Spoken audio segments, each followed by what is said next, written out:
kiddies, good morning or good whatever time of day it is, wherever you happen to be as you're watching this. It's your old pal Steve, the original Guitar Nut. Welcome to Guitar Nuts Anonymous. Before I forget, the guitarnutsanonymous@gmail.com email is now live and available. I wanted to go with just GNA to make life easier for everyone out there typing, but you need at least 6 characters. I didn't feel like getting that creative, so type it out. guitarnutsanonymous@gmail.com. Can also still be reached at rickenbackeranonymous@gmail.com. Hardly matters. But either way, you'll get me. Enough of that. So I'm sitting here with the infamous Oxblood Chibson. Yeah. Love this thing. People can talk trash all they want, but I could have had the real thing. I had the real thing in my hands and walked away from it. This thing's great. And boy, was it priced right. Never mind any of that. We're here to talk about my sound, my rig, the budget pedalboard of doom. The doom pedalboard of doom. And it's a funny thing. I've been playing guitar for over 35 years. And in that time, I've owned well over 100 amplifiers. And that's not some kind of a brag or a flex, especially when you consider the fact that I've got like roughly 25 of them here right now as we speak, which I do not need, but never mind that. And all that time, having owned everything from the smallest, cheapest practice amps all the way through a genuine Marshall half stack, a $3,000 Vox AC30 top boost with the blue Alnico speakers. I've had lots of stuff, some really nice stuff that should have given me exactly the tone I wanted. Never in all those years have I ever been completely satisfied with a tone for any application. I mean, I've had some that I've been pretty happy with, some happier than others. Never completely happy until now. I can absolutely say genuinely that I have what I consider to be the ideal tone for my Doom project. I'm thrilled with it, honestly. My Doom project, codename Curtis. It's a neat thing, and I was basically there with the big old PV Musician 400 head and the 410 cabinet and whatnot. Didn't think it could get any better till last night. A guy locally got a hold of me and said, "Hey, I'm moving. I've got an amp to get rid of. Are you interested?" And I said, "I need another amp like I need a hole in my head." He said, "Well, I'll trade you something for it just to get it out of here. I'm moving. I can't take it with me. What do you say?" And I said, "What is it?" And he said, "It's a 1974 custom with a K Hustler, 85 watt, 410-inch speakers, black rolled and tucked cabinet with caster wheels in the bottom, loud as hell, built-in reverb, which currently doesn't work, but who cares, I don't like reverb, tremolo, and true pitch vibrato. And if you want it, grab a couple of pedals and come meet me in Franklin." And as you can see here in the photo, there she blows. If you're interested in me eventually, or sometime soon, doing a full demo of that amplifier, I'd be happy to do it. Just let me know in the comments below. But it has this really cool pull bright feature. And usually you don't want bright switches on when you're working with fuzz pedals and whatnot because it just adds a bunch of noise. But this particular amp, it does something more than just adds a little treble circuit. It adds some sort of a top end gain boost. Wow. I'm there. Whether or not I'll be able to gig with this antique amp, we'll see. It is solid state, so it should be a whole lot more reliable than a tube amp of the same vintage, but regardless, I finally have the sound that I want. I couldn't be happier with it. So what I'm going to do is move the camera into, business position where you can see the pedal board, and you'll be able to see my slipper covered feet. And I'm going to walk you through all the pedals and let you hear it for yourself. So if that sounds like something you're into knowing about, stay tuned. I'll be right back. Thank you. So here we are. Hopefully you've got a good view of the board here. As always, we are high-tech and totally professional here at Guitar Nuts Anonymous. Of course, I'm speaking facetiously.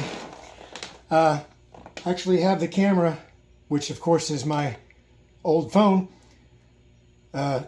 strapped to a lamp of all things. You can see the bass right down here probably. But guess what? It's getting the job done. That's all that matters, right? So at the moment I'm playing the Oxblood Les Paul.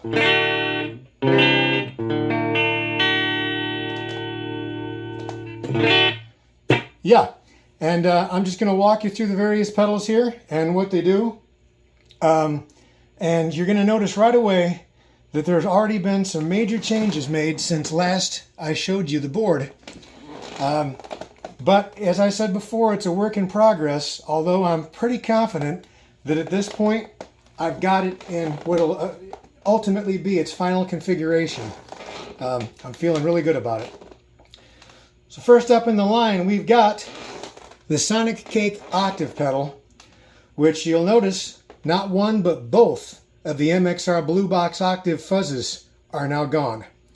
I finally found that I just could not live with the signal loss. Even turned all the way up, you'd stomp on one and your volume would drop. And the last thing you want when you're stepping on an effect is a loss in volume. If anything, you want a boost in volume. But this Sonic Cake, it has both 1 octave down and 2 octaves down. So it's actually way more versatile than the Blue Box was. I can use it with my fuzz to get the 2 octaves down thing. It doesn't sound exactly the same as the Blue Box, but honestly, it's a lot more stable.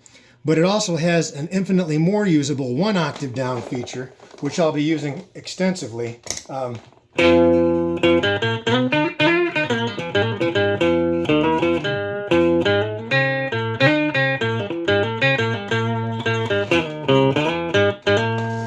So you got your octave down, your clean sound.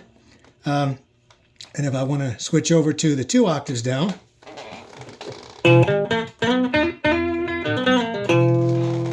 it's a lot more subtle. You got to crank it.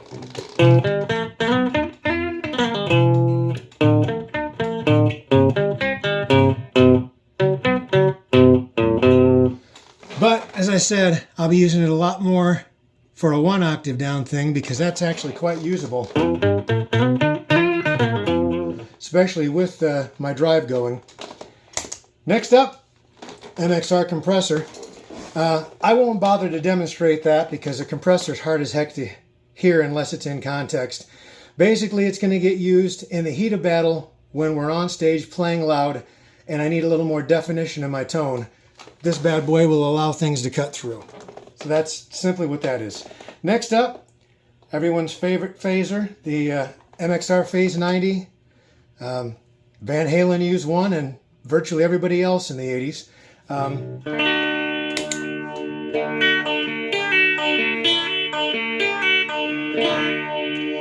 pretty sure it's also the one that Waylon Jennings used on all of his cool late 70s hits.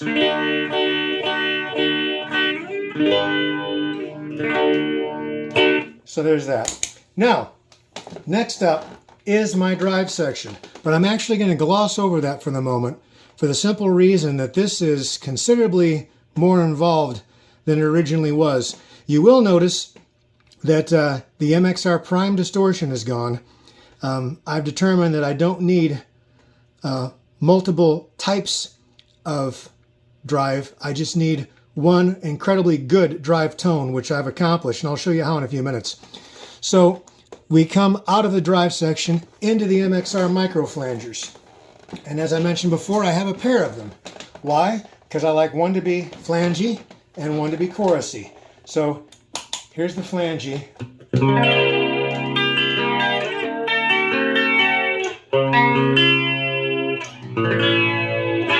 It's got that nice big washy tone.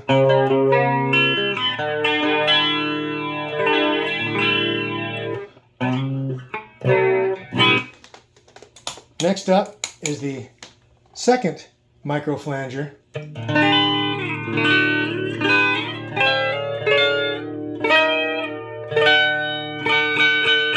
And it's subtle, but it's more something you notice when it's not there.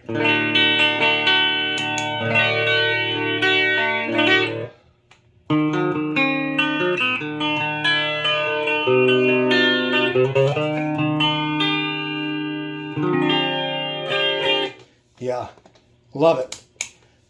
Following that, we're over to the Levitate pedal, also from Sonic Cake. I've come to really love this pedal, especially at the roughly $40 price point I scored it at.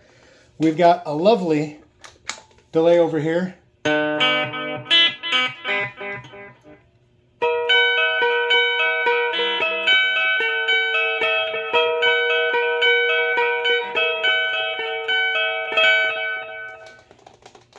Right next to a nice, reasonably lush reverb.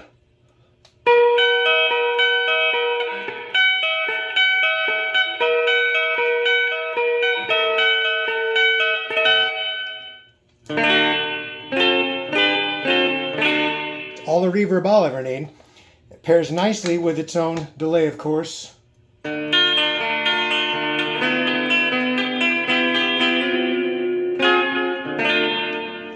And then throw in a little of the old MXR flange there. And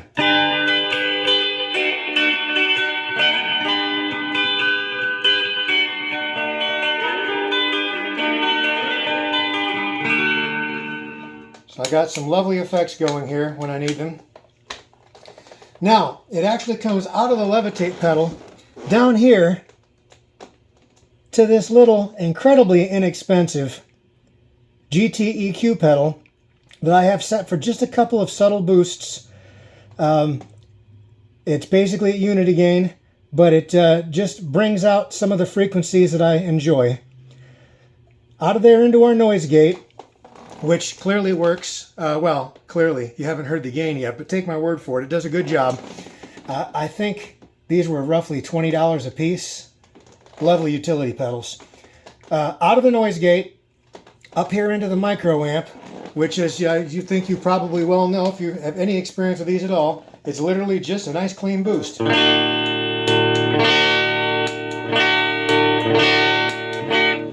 Which I will throw on for solos or big single note lines that need to stand out. And then finally to this nice little Electro Harmonics tuner pedal that I chose literally because it's small and fits the board. And it was inexpensive. I don't remember how much, but it wasn't a lot. And I've got it at the end of my chain, so it works as a perfect mute, which is something I've always done. It just seems to do a nice job of that. Okay, so now, obviously, this being a Doom rig, you want to know what's up with the drive, because that's what it's all about, right? Well, I figured out that I really, really enjoy the sound of a good fuzz. And this Muskie Audio Big Fuzz is an amazing bargain. I can't say enough about it. You got a very good sounding Big Muff, plus a very good sounding Super Fuzz, plus something of their own creation called the M Fuzz. And there's also a boost in there that I'll never use. But regardless, this thing was like 40 bucks. And my gosh, what a friggin' bargain. It sounds as good as the real things, any of the real things that I've ever encountered, and you can switch between them. I have it set to the Super Fuzz setting, which is what I enjoy. And I found that I really like that fuzz. And I really like this Rat. What I really like is to be able to use both of them simultaneously. Problem is, running this into this sounds like a big can of ass. I know a lot of guys do the massive gain stacking in Doom, and you know, if it works for them, so be it. But to me, it just sounds like a bunch of sludge, and not in the good way. So what I did was I did a little research and found this Orthros selector here. This is essentially a knockoff of the Boss line selector pedal. What I've got going here is I have A and B levels. These are two separate chains. One for the big fuzz, one for the rat, and they're coming out together in mono, but parallel mixed. And one isn't running into the other, they're running simultaneously. So it's, all I can do is show you, because my gosh.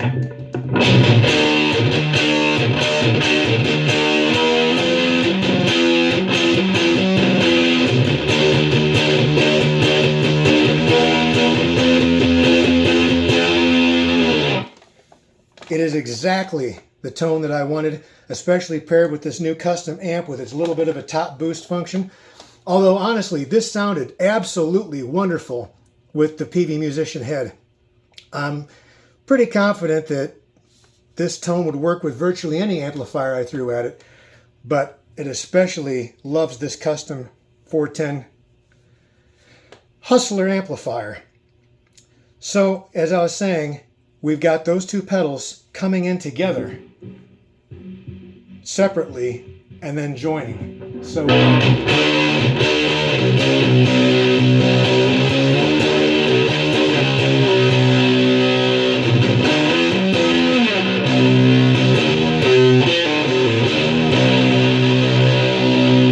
and then throw in something like the octave.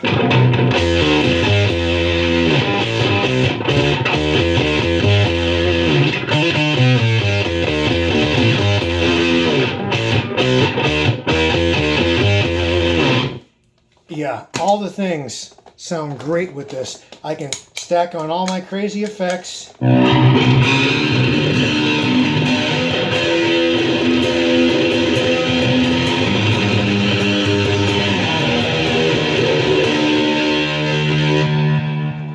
Get all the various sounds I could ever want. Although honestly, I can say without question, the main thing is going to be my bread and butter tone, which is just these two drives together. Now I know what you're saying. I said I wasn't going to be using any standard guitars for this project. And in all honesty, there's something special about what I've done to the Oxblood here. It's not exactly standard anymore either. I've got it tuned in the pentagram tuning, which if you're not familiar, involves slapping on a really huge low string tuned down to B. If you want to know more about that, let me know down in the comments. And I guess that would be this way. And maybe I'll do a little 5-minute episode just on the Oxblood in pentagram tuning. But of course, what I'm really going to be using, the beloved Ibanez AX110EX. So let me get that on. Play you a couple of riffs, because this is going to be the bread and butter Codename Curtis tone. This is what you're going to hear if you come to one of our shows.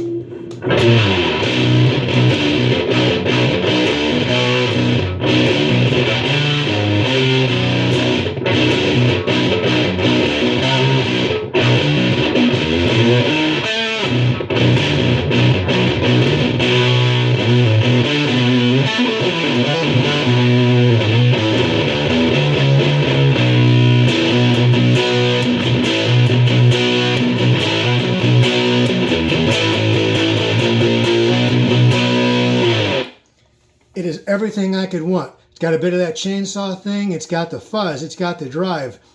I could not be happier with this friggin' tone. What else can I say? I'm in love with the sound, and this is the sound. And it's just brutal, but crystal clear. And what more could I ask for, honestly? So,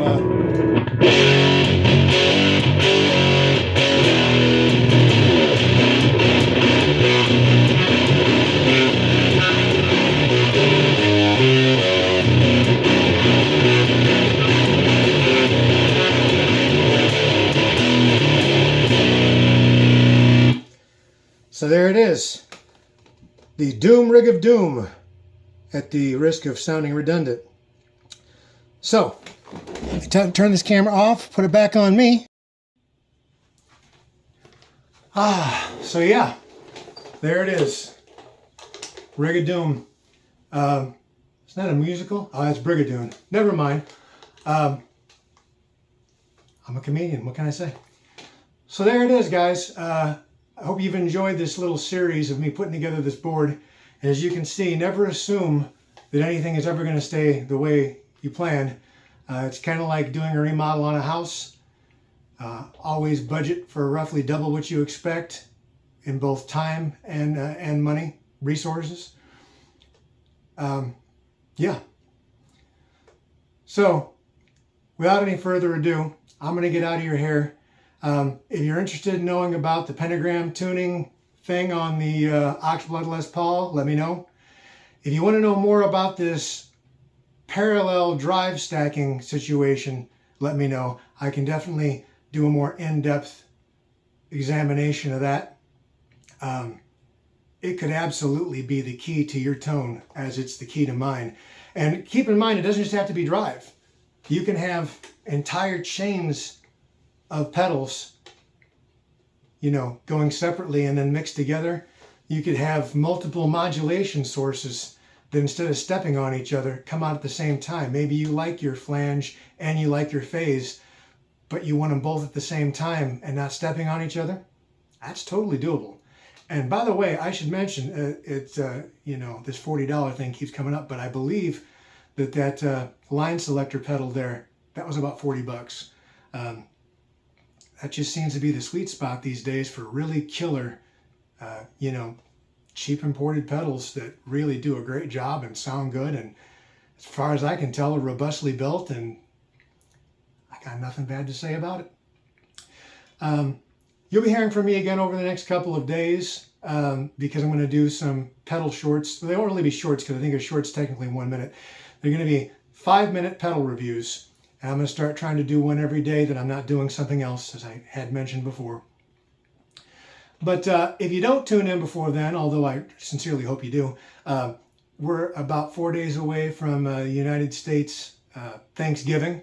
So if I don't see you before then, or you see me, have a happy Thanksgiving, be safe, enjoy some food and good times with your family or whatever you do.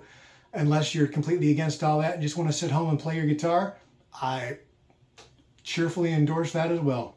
You do you, friend. So, till then, stay cool, stay frosty, be good to yourself and others. Pick up and play your damn guitar and keep an open mind when it comes to what you're going to do to get your tone. It might take a whole lot of tinkering, possibly a whole lot of little patch cables, which can be a total pain in the ass. I'll be honest with you. That thing was a bear to put together, but it was totally worth it. Couldn't be happier. So until next time, Steve out. Thank you.